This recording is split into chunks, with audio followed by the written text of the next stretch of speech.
Welcome to Sisters in Sobriety. Today, we are thrilled to welcome CATT SADLER. CATT is a veteran broadcaster and media personality whose career spans decades. She has gone from an entertainment reporter and host on networks like E! to launching her own production company and podcast, CATT SADLER Now. And beyond her on camera achievements, what we're most excited about is the journey CATT is willing to share today, which is her decision to quit drinking, what the early days of that change felt like, and the tools she uses now to cope with stress, manage emotions, and reinvent what life looks like alcohol-free. Welcome, Kat.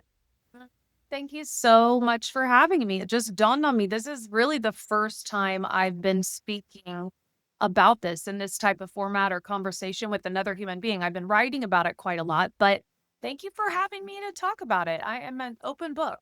You're welcome. That's how I felt the first time I talked about it. I had read Quit Lit and listened to podcasts of other people's stories, but the first time I had to tell mine, I was like, let me think about that for a second. Yeah, completely. Yeah, it takes you back. So let's take it back. You grew up in Indiana. What was your earliest exposure to alcohol in your family or in your community? How did that culture you grew up in shape your beliefs about drinking? Well, I did grow up in a drinking culture for certain. I think most everyone, the adults in my family drank moderately and at holidays and at events and at social gatherings. So it was always a fixture in my life growing up. No doubt about that. In my later part of my adolescence and teen years, I moved to a small town, and I would say it even increased at that time. Um I don't think my stepdad will mind me speaking about this, but he had some battles with alcohol to this day that, he's kind of been working on his whole life. So I remember that being a difficult challenge of his, which is of course something that affected our whole family. Happy to say he's doing well and he's healthy today, which is wonderful. But I was definitely aware of the damage alcohol could do. And I definitely had some fears surrounding alcohol. And as a teenager, believe it or not, I was actually pretty abstinent. Like I didn't really like do drugs and alcohol. I had a couple sips of alcohol my senior year of high school, but I wasn't like I didn't abuse it. Um, it wasn't until college that I would say that I was like most of my friends and people that I would associate with that drank casually or at parties or, for a good time. And so, do you remember using alcohol in college as a social lubricant, or you felt like your relationship with alcohol was pretty normal those years? I feel like it was pretty normal, to be honest. I was so busy and ambitious and had such a full life, both personally and even professionally. Even in college, I had internships, I had a part time job, I had then a job in my first newsroom my senior year of college. I was in a band, and I do remember there being, alcohol was a part of that performing for me, Mhm. like taking the edge off, not being nervous to get up in front of a crowd. But it never dawned on me then that it was really an issue because I don't think it was. But it was a part of my life for certain. Um, that's what I really remember about that time. So so if we fast forward a bit to your years at E, which seemed like high profile, high pressure, looking back, how did alcohol fit into that chapter for you? I think alcohol and my, higher profile public life, the entertainment industry, being a young mother of two, I went through a divorce during that season of my life. So there was so much pressure from all angles. And I wrote about this a little bit in my Substack, which is called Substantial. But looking back in reflection only, because I think I missed it at the time entirely, but I was definitely in survival mode. My nervous system was completely out of whack. I was just trying to, stay above water. I had a lot of pressure on my job to perform, and I loved what I did. I had a really charmed, lovely life during that period, but I didn't stop. And so alcohol for sure was a part of industry events and red carpets and award shows and travels and film premieres. I mean, it was always there, and it was always available, and it was always offered, and I always said yes. So, it was, a definite constant. Now, I wouldn't say at that time I was drinking every day of the week, but I was drinking 4 or 5 days a week, and luckily for me, I wasn't binging, and I wasn't, like, not remembering the night before. I'm not saying that didn't ever happen, but that wasn't like a chronic issue. It was just a little bit. It was just enough that, I was always lubricated just a tad, and then I cruised in that gear for many, many years. And when did you notice that your relationship with alcohol was progressing or changing? I don't really think it changed. I think I changed, to be honest, and about 5 or 6 years ago, I was in a really bad breakup. It was the pandemic, and I was alone with myself for the first time in a long time. My kids had gotten older. The really intense work schedule had lessened, and I was just able to come back to myself in a way that allowed me to get really honest with myself. And so I started this journey of healing, I would say in 2019, 2020. A lot of it had to do with love addiction. A lot of it had to do with some wounds from childhood. A lot of it had to do with insecurities about myself, self doubt. And the alcohol tie in really didn't come until, I read that book, Quit Like a Woman. And I wanna say Yeah. that was probably 2021 maybe when that came out, and that was while I was on my healing journey, and I read that book and I saw myself in so many of her stories, and it was so illuminating on so many levels, and so I Yeah. went. And also at that time, my assistant, this gal, Katie, I don't think she'll mind me saying her name, she's this wonderful girl, and she worked for me, so we worked together every single day, and she decided, I don't know if it was on a whim, but she's like, "I'm not gonna drink anymore." And she quit and she stopped drinking. And, I had this conversation with the author of Quit Like a Woman. She was on my podcast. So the more I dove into what a life without alcohol could look like, Right. the more these little nudges and whispers were bubbling up at the surface. If I was, because the more I was journaling, I had to really look at myself. The more I was interrogating my lifestyle and behavior, I had to really look at myself. And alcohol always kept coming up.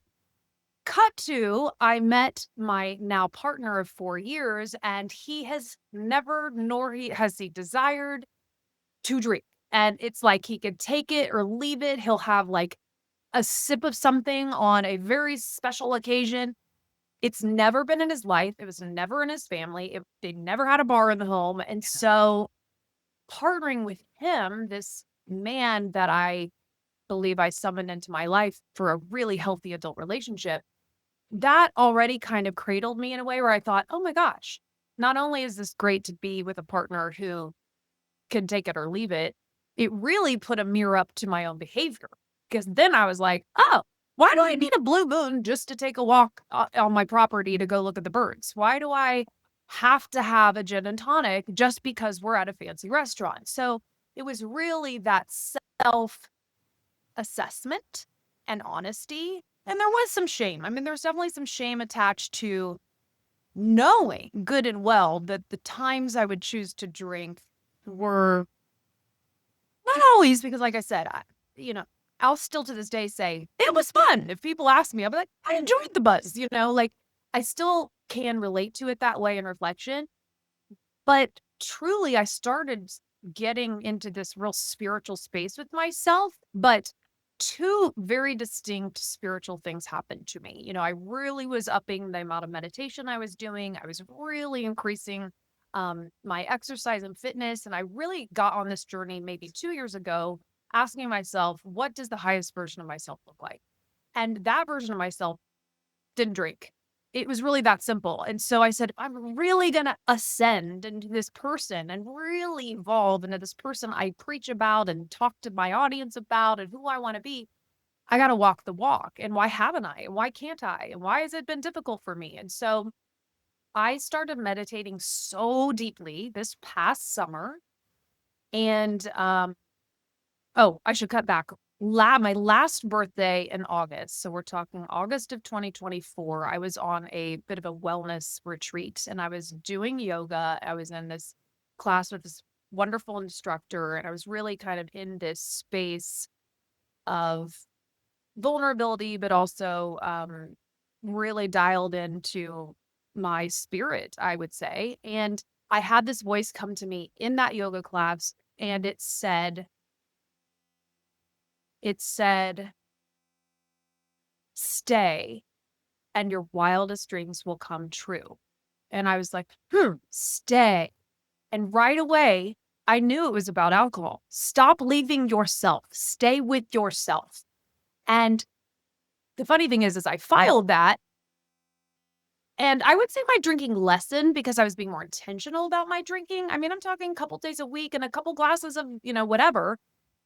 But it wasn't until I got another kind of spiritual nudge again while I was journaling this past July or August. And it was like, what is the biggest block in your life? What is the thing keeping you from your highest self?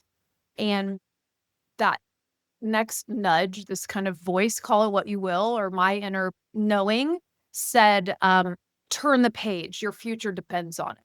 Turn the page. And I knew again, I was like, it's about alcohol. And then I was turning 51 in August, and a couple days before my birthday, I just looked at Greg and I said, I think I'm done. And he's like, what? I was like, I think I'm done. And I haven't had a drink since. And that was today, 92 days ago. And during your relationship, had Greg ever commented on your drinking? Had he ever noticed, like, oh, yeah, she needs a blue moon to go for a walk around the property? Yes, 100%. Yeah. He would be like, really? Do you need that? Why do you do that? And I think if I'm honest, there were parts of me that were a little defensive about that. Like, let Mm. me live. Let me live. What's the problem? Just let me live. I Yeah. think Greg has seen me drunk once in 4 years. So it wasn't that it was hurting my relationships. It wasn't that it was keeping me back from my, professional ambitions. It wasn't like it was affecting Yeah. my family, but I felt like I didn't align with that person anymore. And then once I did decide, then it became about, I really want to experiment with this because it's like, what am I capable of? And what if I did have more clarity? What if I did have more energy? What if I woke up feeling different and didn't have to pop an Advil because, I had too much wine with my girlfriends the night before? Like, I just want to know. I want to see what that is about. I want to go on that journey. And then it became about, my children have always seen me drink, and I definitely have had incidents or occasions or a New Year's Eve or something where I'll look back and go, "Ooh, I don't feel good about the way I behaved. I wasn't mean or angry, but I was sloppy, and I'm not proud of that, and what am I modeling for my kids even though they're now adults?" So now that's a piece for me as well, is that I just want to be an example. Like, I think, and I'm sure you talk about this on your show, that there's more and more and more evidence about, the harm it does to our bodies physically. And it's just like, there's too much love going on today. I love myself too much to do that. And I want to show this to my children as, what is available to them as well. When you talk about that love and that journey to get there, I know you talked a little bit about meditation and health and fitness and journaling. Can you talk a little bit more about meditation in your practice? Sure. Um, I've been consistently meditating, I want to say, for about 3 years. And I am by no means any kind of guru or expert, but it just started with a lot of different apps, various apps that I would try. The Open app, I'm on quite a bit. Insight Timer, I'm on quite a bit. Activations is another app that I would listen to when I would be walking or moving or driving or whatever. And I would say 2 years ago, it was my New Year's resolution. I said, I want to meditate every day in 2024, I think it was. And then I really did start to show up for myself in that way, and I think my meditation started to feel deeper and truer and more still, and more was revealed to me, I think, through these meditations. And then I really do have to credit a man by the name of Matt Cook. He is a manifestation coach, and we became friends. He was on my podcast, and we had such a popular episode and people just loved his teachings, but I did his course. It's called Evolve. And it's really about the neuroscience and the rewiring that we can do for ourselves to attract into our life what we want and be our best future self now. And I started studying neuroplasticity, and it's like, wait, if I continue in my brain through meditations to think about who she is, the me that I want to be, the me that I want to remember, the me that I know that I really am, if you strip away the shame and the bad stories or the, bad incidents from my past, I can return to her. And so my meditations just really have become a craving of mine that I do not like to miss. And with a little puppy in the last 4 or 5 days, I'm like, oh my gosh, I can feel myself. My nervous system is a little off because I haven't slept and I haven't been meditating, but it really, really transforms my everyday, the way I move through the day, how I feel. It allows me to get centered. And yeah, I credit those for definitely making a difference and allowing me to really reflect on my behavior and get honest about that piece of my life. Would you say to someone listening, someone like me who has tried meditation, I'll download the app, I'm like, "I'm gonna do the 14-day Deepak Chopra challenge," and then halfway through, I just think I'm doing it wrong. Mm. And what is one small thing we can do to start meditating today that you think wouldn't overwhelm us? Is it just downloading an app? Is it taking that Evolve course with Matt Cook? What is something someone listening can do today? It's a really good question. I'm glad you asked that question because sometimes I think the meditation world kind of overlooks the beginner and like, how do I even enter this space? And I too, in the past, I'd be like, "Yeah, I'll meditate one day when I'm 70 or something." Same thing with yoga. My mom tried to get me to do yoga my whole life, and it wasn't until I was really ready that then I understood it and I could appreciate the practice. But I would say number one, I mean, the reason I love Matt's Evolve course for any, I mean, there are so many, self practices, self-love courses out there today. A lot of coaches, really great coaches online today that can kind of help you with your evolution if you want to. But I think it gives you more of a system that you can work, with this course of his, for example, is an online digital course, and some of the lessons were 5 minutes a day, some were 20 minutes a day, but it really allows you to look at your virtues, your belief system. Like it really lets you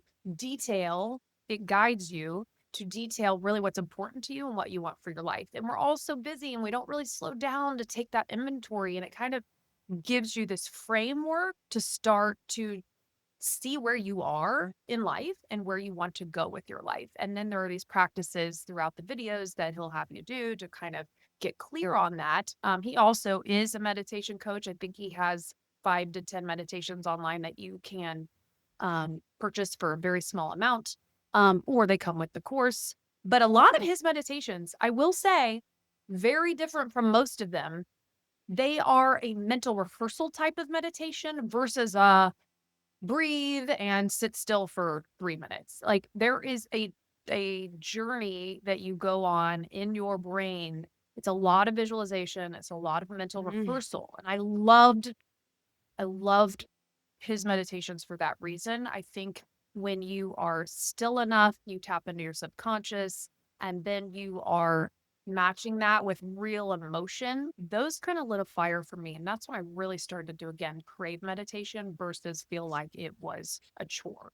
The other thing I would say for people starting out with meditation is breath work is huge because so many people don't want to sit still. They don't love the voices in their head. They don't know how to stop that soundtrack that's ongoing for all of us. I think breath work is very useful. The Open app has some guided breathing meditations, and that just, for me, would allow me to drop into my body versus just like getting distracted and then thinking about my to-do list for the day. I mean, the research is there. It really does physically calm you, which makes you more receptive to whatever that meditation is. So I think that's a good place to start. The first kind of like early changes of when you went alcohol free, what did you notice? And it sounds like you had been cutting back to very little for a while, but did you notice changes in your sleep, in your mood, in your relationships, in your body? Were you able to go deeper into the meditation? Yes, definitely deeper into the meditation. I would say the first things I noticed were better sleep. Yes. More energy. My mornings, it's like my morning is my drug now. I mean, truly, like I am so on fire from the minute I open my eyes. I just love being at one with the birds, getting the sun on my face, drinking my coffee. Everything feels like I'm looking through this lens that is so clear that everything is more magical to me than it ever was. I'm not kidding you. I was staring at a pet toy just yesterday. Do you know those little lamb pet toys that like are so popular, the little cream ones with the little red on their Yes. toes or whatever? All my dogs have had that little toy, and I just got that toy again for my new dog. And it was the first time we were sitting on the couch, and I studied that pet toy for some reason. I was like, oh, look at the lashes, look at the detail, look at the, and I thought, oh my, this is my clean brain. This is my clean body. It just like I am not, there's the fuzziness isn't there, and I'm able to look at all of the details of life in a different way. And so I noticed that. I definitely noticed that. And it's not even been 100 days. Um, I think my face looks brighter. I think I don't look as puffy. Um, so yeah, I mean, in all ways, it's been positive. What's interesting for me that I did not expect, because I've done some 30-day dry Januaries in my life, and usually I'm like on day 25, I'm like, when's my wine done? And I could barely make it to 30 days. I didn't want to. I didn't want to. The difference this time is that I feel like the craving has almost completely dissolved. And I know that's probably not most people's experience. And Yeah. trust me, it was so unexpected. But like, I think because of the meditation, because of the prayer, because of this journey I'm on, it's like I don't align with her anymore. And so Yeah. now when I go out, it's not like I'm like, those are my people or this is my bar seat. It's just really like I am so much more at peace that a club soda and cranberry is good. I'm good. Like, and I can still be there for, the fun or the laughs or the experience. I remember it better. And then the next day I feel better. And there really is, there's no downside except for I will speak to, moments when I think the cleansing in and of itself has left me restless. There have been a couple times. So that wasn't really, those weren't cravings, but there have been a couple sad moments for me or uh, unsettled feelings. And that's when it becomes clear to me like, ooh, this is the moment. This is when I'd probably go for a drink. This is the moment. And it's back to that staying with myself and just letting the feelings pass. And they do go away. But I don't want to pretend that it's all so easy. There are moments where I felt like I had to stay with some pretty raw feelings and discomfort um, that did dissolve, but it wasn't fun. I always tell people I think a craving lasts like 20 minutes usually, Yeah. or that discomfort. But what did you find yourself doing in those moments? Did you go for a walk? Did you watch Netflix? What do you find yourself going to? And is it intentional?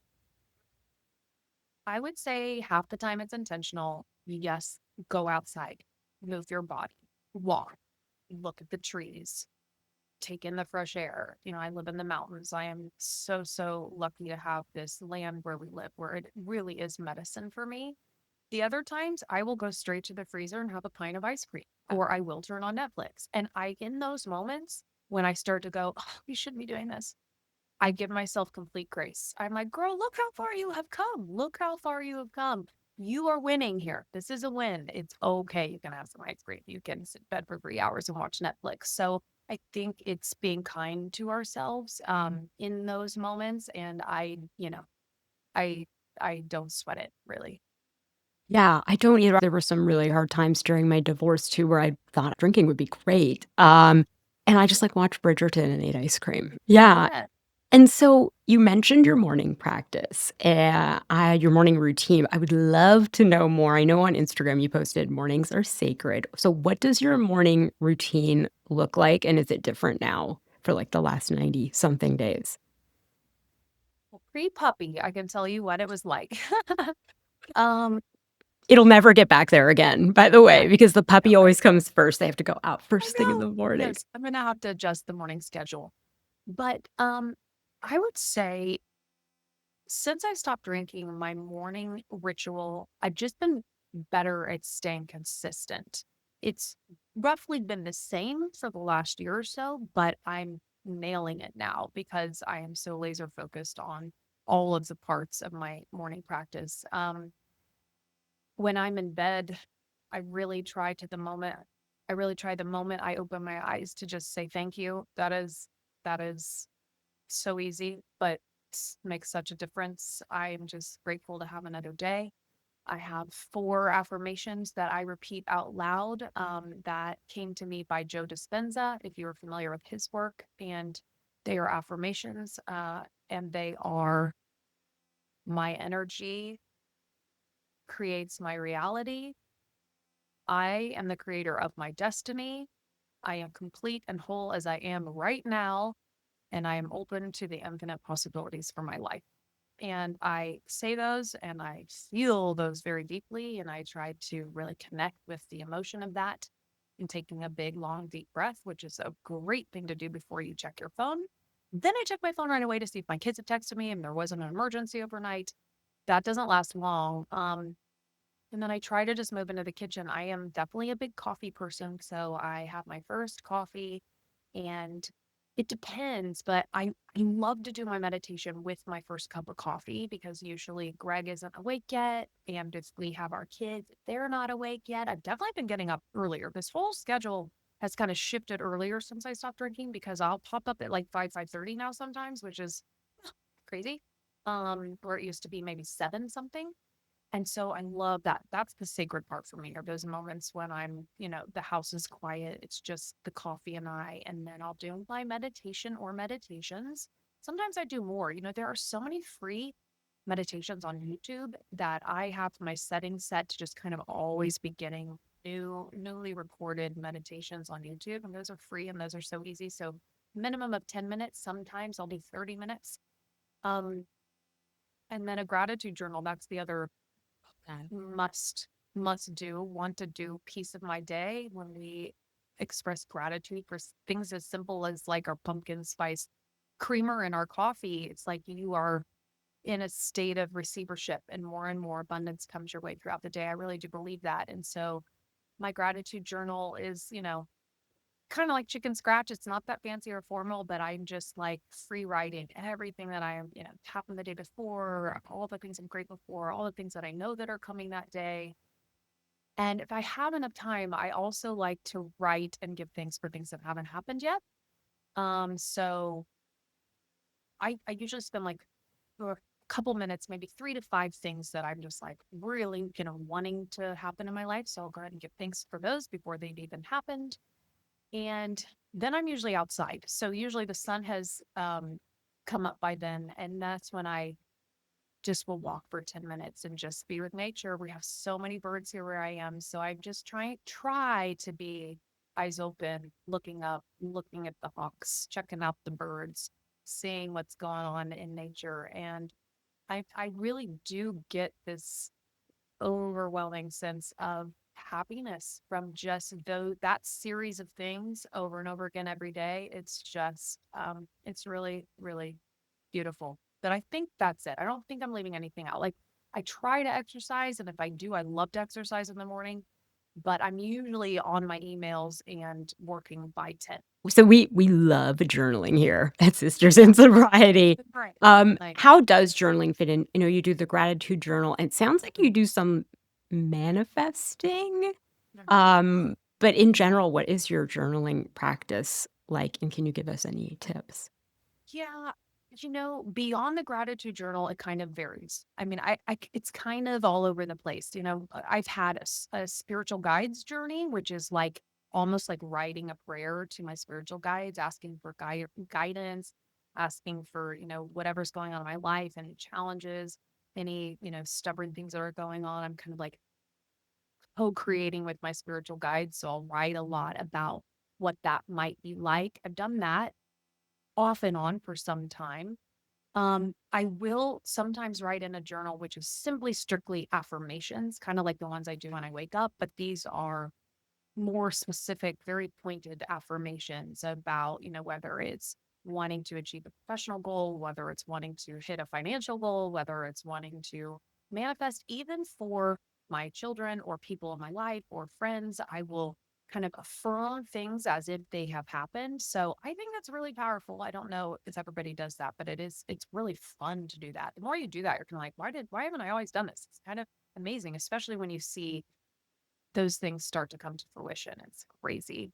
Um, I also have been trying to play a little bit with like crafting with journaling.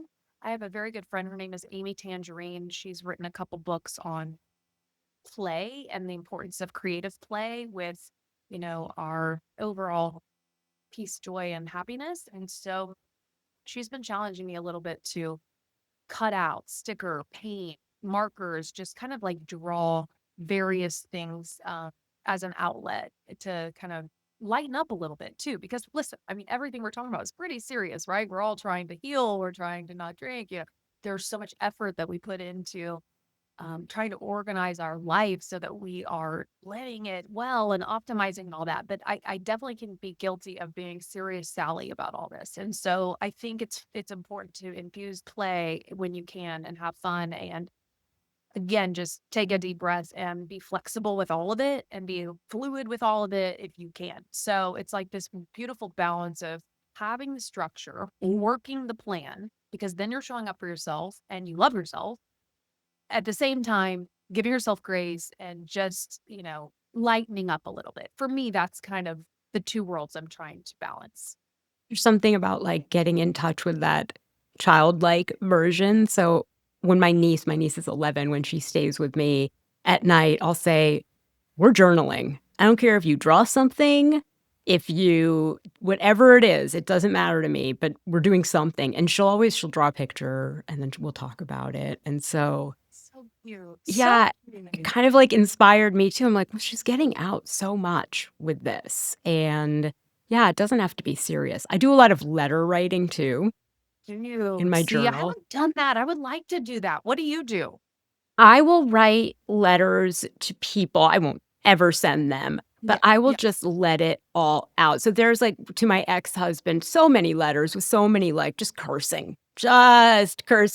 And I've noticed over the past couple of years, they've gotten, like, a little more reflective and a little more forgiving. And yeah, it really helped during that time. And this other thing I write letters about is when I have to set a boundary with somebody and I don't know how to do it. And so sometimes it's almost like role playing when I'm writing a letter to them.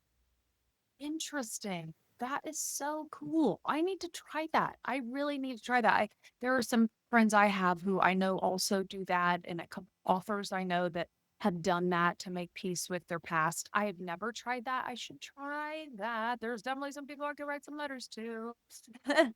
Yeah, I mean, I think you feel it when you're ready to do it. You'll feel it. You'll have something on your mind and you'll think, I think I just want to write it. It's almost there is that step. I'm not in AA, but like the idea of amends, right? But the idea of getting out what you're feeling about somebody without having to cause any pain is kind of nice. Yes. Yes. Although I am writing my first book, so I have been So am contemplating that I. very thing quite a bit. So am And I. you are, Yes. And isn't it interesting?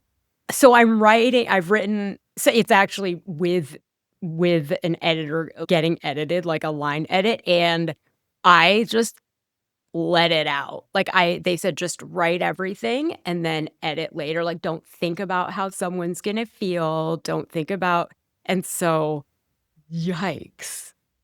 Yeah. Everyone says like, "Oh, it's so cathartic to write a book," but it's actually it can be quite, at least for me, it brought up a lot of anxiety. And you know, it's that one thing to like go back to your past and try to remember it. It's so interesting. I think we all, it's like, do I remember it as it was? Do I remember it how I Yeah. thought it was? Like it's pretty wild. But there is some consideration for sure, that it is memoir-esque, that there are certain people that I'm a little concerned about their feelings when the day comes. But I'm like you, I'm kind of not there yet. So we'll see what actually makes the book. But if it makes the book or it doesn't make the book, it's definitely allowed me to get very real about what I went through and also make peace with it and let it go, because it's like you don't want it to live on forever. And so in that way, it's been really good. I went through a memoir course through the Novelry, and it's the 1-year course, and they they keep reminding you to take breaks and be kind with yourself after, like, a particularly reflective session, and so sometimes you may need to put it down for a few days and come back to it, and so yeah, what years is yours spanning? Is it your entire life, or is it a snapshot? The whole half a century. Yes, I can't even say the working title yet, but it's memoir meets prescriptive. So it's really a love Oh, yeah. story on helping people learn how to love themselves at the end of the day. I think we go around saying, love yourself. You should love yourself. You should be kind to yourself. Treat yourself like you treat a friend. But it's like, how do I do that? How do I do that? So I'm hoping to give people really the blueprint through my own personal experiences of how far I've come and what my healing journey looked like and all the various things that I've done that have allowed me to get here. But it's met with the stories of my past, starting from 4 years old, well, 2 years old when my parents were divorced. And so a lot of my upbringing, a lot of my journey, a lot of my adult toxic relationships, like it's all in there. And then, I don't want to say a happy ending, but certainly an opportunity, an invitation, an offering for other women who maybe have also been through it in all these ways to go, my story isn't written yet. There's still a lot of life we have left to go. And what might that look like? And so the alcohol piece is definitely in this love letter to myself. It's really, it's almost like the final piece of the puzzle that was just hanging out here for a while, that was kind of just gnawing at me. It's kind of like you're just better than this. You are, you don't even know what is possible. It's just been that nice little fuzzy numbing your whole adult life. So why don't we just set that down? And so far, so good. I do think about things like, well, it's going to be Thanksgiving and I'm hosting and I have all my family here and I have the most beautiful bottle of red wine in my cabinet that my friend made at his winery. And I'm like, I guess I'll just serve it to everybody. But why couldn't I? I still have those little conversations like, what would really be the harm? And now it's not that it's the harm. Now it's like, because I've come so far, it just so would not be worth it. It'd be over in 10 minutes. And then I'd be like, why did I even do that? So, I do still have those conversations. I'm still very human in that. But yeah, at this point, I'm not going back. I'm not going back. And I truly believe, again, this is me, my new spiritual self. I really believe that all of this is aligning for a reason. And if I'm really giving up my life and trusting in what is meant for me, then why would I turn my back on all the signs I've gotten that are telling me that this is better? Your life is going to be a lot better without it. So I'm leaning in. So with the holidays coming up, are you thinking about starting some new traditions that are alcohol-free to mark these celebrations? What are you thinking? Are you gonna have non-alcoholic beverages? What is the plan? Oh, yes. I will say I am really loving a lot of the NA beverages on the market. Like, I'm like, this is like great. This is fine. This is wonderful. So I love, like, right now I'm having just a sparkling water, and it's again, I'm not the doctor and I'm not a scientist, but the way we have done a thing our whole Yeah. lives. It's the unwiring, it's the unlearning. And so there is just something about holding a cold beverage in my hand where it's like, this will do. I don't feel Yeah. like, oh, I'm being punished, It's just it's nice. It just gives me a little calm. It's fine. Um, I'm sure that I'll have that around the Thanksgiving table. I will say I was just visiting my son at college. He's a junior at IU. And that was a tough one because I was at tailgates, I was at frat parties, I was like with all his friends raging at a football game. And I was the only sober person. And that was a huge challenge for me. Huge challenge. And it wasn't until I saw him after that weekend. Um, just went back to the university recently for work, and we were at dinner, and again, great steakhouse. And he said, well, or I said to Greg, I said, oh, they have a great wine list. You should have a glass of wine. And he's like, no, I'm good. Cause he always just says, no, I'm good. And then Orion said to me, well, if he has a glass, are you going to have a sip? And I was like, no. And he was like, "Fit, mom, good for you." Like, he was so, like, cheering for me, and I think he was just being, like, chill about it, and not saying much, and certainly I'm not telling him what he should or shouldn't do, but when I saw him cheer for me like that over that response, it made me so happy. Like, our kids are watching us. Our family are taking note of our choices. And so that really encourages me on even more to like stay the course because it's just like, oh, that's so sweet that he was so proud that I wouldn't just, for that one moment even deter from the plan. So I mean, we'll see. I'm sure the holidays are hard. They are filled with stress. There's Christmas, holidays. My partner's Jewish. Like we do all the traditions and all the celebrations. But no, I think I haven't even thought about like a non-alcoholic eggnog. Maybe there is, such a There thing. I love dairy. We'll do it. there is.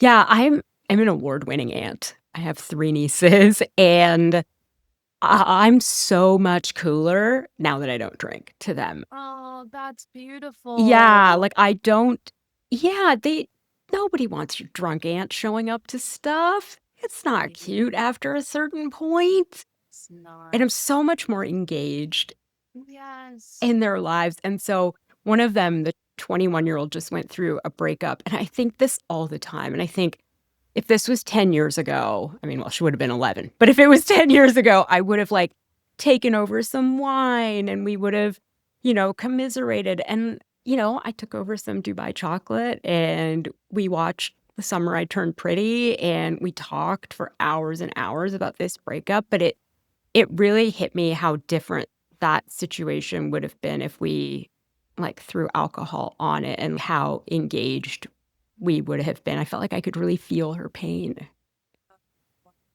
That is so, so beautiful. That's really interesting. You're right. You would have maybe not even remembered that special bonding and it would have been more flame on the fire. Would have just kicked the problem down kick the can to the curb, kick the problem down the road, right? It would still be there. It would still be there, but because you were Yeah, present, you're probably able to help her in that moment rather than just yeah, kind of escape the reality of what was going on. And so, oh, that's beautiful.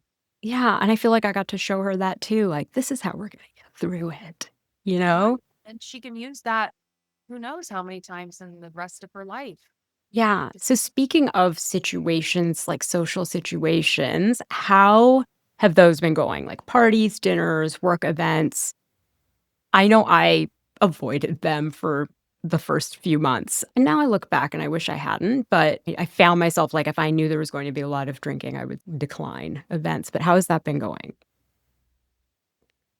it hasn't been that jarring for me because, again, I feel like this was all just happening in the right time. Um, we moved out to this ranch about 2 year and a half ago, and so I'm already like I'm more removed from the dinners, the Mhm. work events, the constant, oh, let's just meet at such and such at the bar. Like, so I'm already kind of on this island of my own, which is my protective little bubble, which has been really helpful. And for the times that I have met a friend for dinner or, like I said, gone to a college campus, I just am really conscious about what I'm doing, and I'll plan in advance, I'll meditate in advance, and